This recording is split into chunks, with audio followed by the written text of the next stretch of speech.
SolveYourTech.com, your source for how-to guides and tutorials.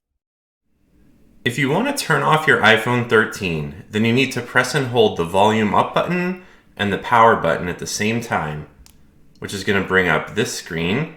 And then you just need to move that slide to power off slider to the right side. After a couple of seconds, the phone is going to turn off.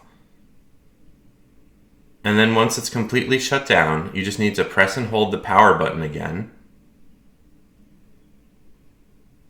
And then once you see the white logo appear on the screen, you can let go of it.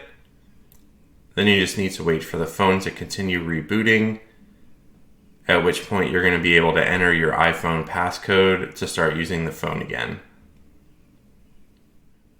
Another option for turning off your iPhone 13 is to open the Settings app, scroll down and choose the General option, then scroll to the bottom of this menu and tap Shutdown. That's going to bring up this screen, and then you could just move that slider to the right side of the screen to turn off the iPhone. And then once it's turned off, you'll just need to hold the power button until you see the white Apple logo. Another option that you have for turning your iPhone 13 off or on is called a force restart. This is what you would do if your phone is stuck or frozen and you still needed to restart it. You can do a force restart by pressing the volume up button, then the volume down button, and then holding the power button until the phone turns off. It looks like this.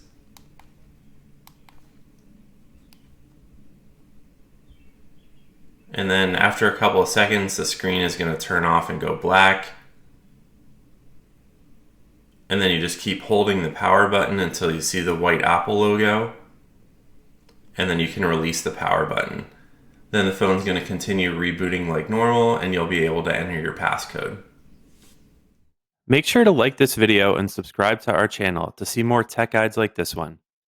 For additional information on this topic and to read the entire article, click the link in the description to visit solveyourtech.com.